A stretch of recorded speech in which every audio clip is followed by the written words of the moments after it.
మీ speaker గారు మీకు ఎమ్మెల్యేగా ఉన్నారు. ఆయన మొన్న చెప్తున్నాడు, ఎక్కడో ఏదో ఊళ్ళో నేను చూసిన వికారాబాద్లో. ఏం చెప్తున్నాడు?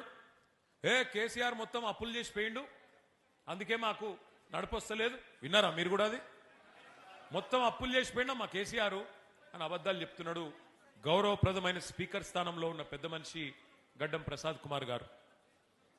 దయచేసి నేను స్పీకర్ గారిని వికారాబాద్ వేదికగా అడుగుతా ఉన్నా. స్పీకర్ గారు, పార్లమెంటరీ ప్రజాస్వామ్య వ్యవస్థలో మీరు రాజ్యాంగబద్ధమైన పదవిలో ఉన్నారు.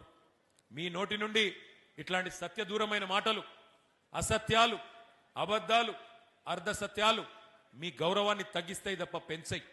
ఎందుకంటున్నా ఈ మాట? మీరేమో శాసనసభలో స్పీకర్గా ఉన్నారు.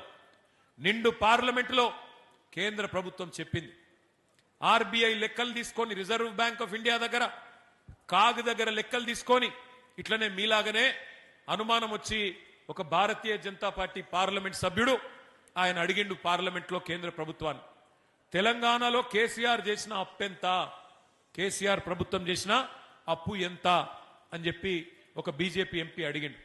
అడిగితే కేంద్ర ప్రభుత్వం పార్లమెంట్ వేదికగా చెప్పిన మాట, కేసీఆర్ ప్రభుత్వం వచ్చినాడు 2014 జూన్ 2 నాడు తెలంగాణ రాష్ట్రం నెత్తి మీద ఉన్న అప్పు 72,000 కోట్లు. కేసీఆర్ గారు దిగిపోయినాడు డిసెంబర్ 3, 2023 తెలంగాణ నెత్తి మీద ఉన్న అప్పు 3,52,000 కోట్లు. అంటే కేసీఆర్ గారు 10 ఏళ్లలో చేసిన అప్పు 2,80,000 కోట్లు. సంవత్సరానికి 10 ఏళ్లకు 2,80,000 కోట్లు అంటే సంవత్సరానికి సగటున 28,000 కోట్ల అప్పు. కానీ స్పీకర్ గారు ఏం చెప్తున్నాడు? 8 లక్షల కోట్ల అప్పు అయిపోయింది. ఇంకొక ఆయన డిప్యూటీ సీఎం గారు 9 లక్షలు అంటాడు, ఇంకొక ఆయన 10 లక్షలు అంటాడు. నోటికి ఎంతొస్తే అంత.